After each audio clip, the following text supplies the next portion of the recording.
एक समय की बात है। छोटे से नगर सूरजपुर में राजा समर राज्य करते थे। राजा समर को अपने राज्य और लोगों से बहुत लगाव था। वे न्यायप्रिय, दयालु और ईमानदार माने जाते थे। लेकिन उनके दिल में एक चिंता हमेशा बनी रहती थी। उनके पास कोई संतान नहीं थी। उन्होंने सोचा, अगर मैं नहीं रहूं तो मेरा उत्तराधिकारी कौन होगा?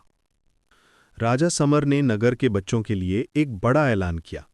मेरे प्यारे बच्चों, मैं आपको एक परीक्षा देता हूं। मैं हर बच्चे को एक एक बीज दूंगा। जिसे सबसे अच्छा पौधा उगाने का हुनर दिखेगा, वही मेरा उत्तराधिकारी बनेगा। सारे बच्चे उत्साहित हो गए। नगर की गलियों में हर कोई अपने अपने बीज को लेकर घर गया।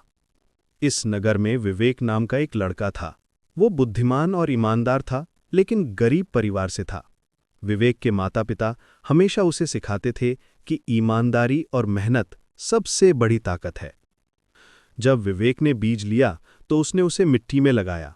वो रोज पानी देता, धूप में रखता और धीरे धीरे पौधे की देखभाल करता। लेकिन दिन बीतते गए और बीज से कुछ भी अंकुर नहीं फूटा।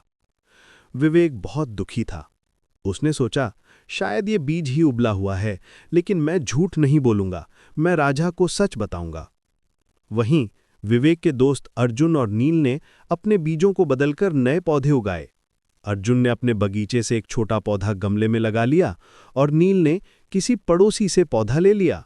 दोनों ने सोचा कि अगर पौधा बड़ा हो गया तो वे जीत जाएंगे। समरनगर में समय बीतता गया। हर बच्चे ने अपने पौधे की देखभाल की, लेकिन केवल विवेक ने ईमानदारी और मेहनत दिखाई।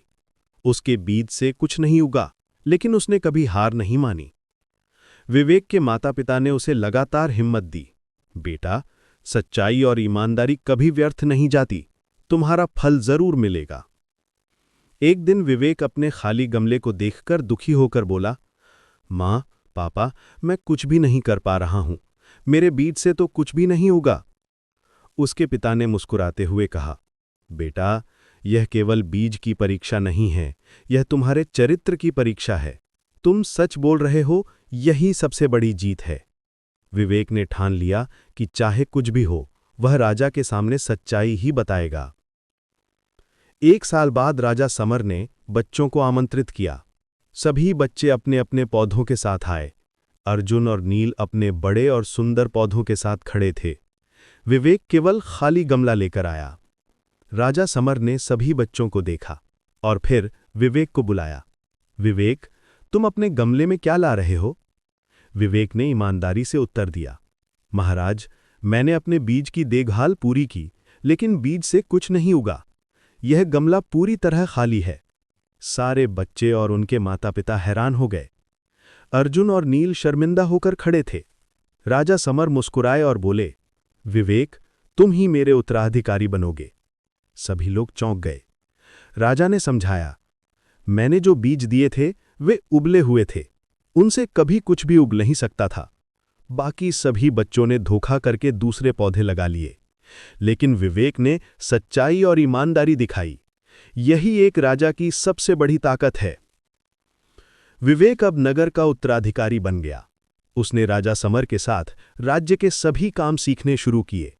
वह हमेशा अपने माता पिता की सीखी बातें याद करता और न्यायप्रियता, ईमानदारी और करुणा को अपनी नीतियों में लागू करता।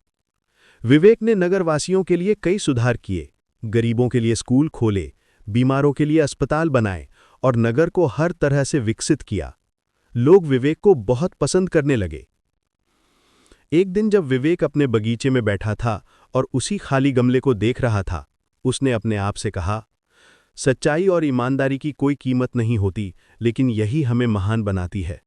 सीख और संदेश। कहानी से सीख, सच्चाई और ईमानदारी हमेशा सबसे बड़ा इनाम देती है। धोखा और कपट से केवल थोड़ी देर के लिए सफलता मिल सकती है, लेकिन असली सम्मान सच्चाई से ही आता है। कठिनाइयों और असफलताओं के बावजूद अगर आप ईमानदार बने रहते हैं तो जीवन में हमेशा सफलता मिलती है। महान बनने के लिए केवल शक्ति और दौलत नहीं, बल्कि चरित्र और नैतिकता सबसे जरूरी है। फ्रेंड्स, प्लीज आपको अपनी मां की कसम चैनल सब्सक्राइब जरूर करें।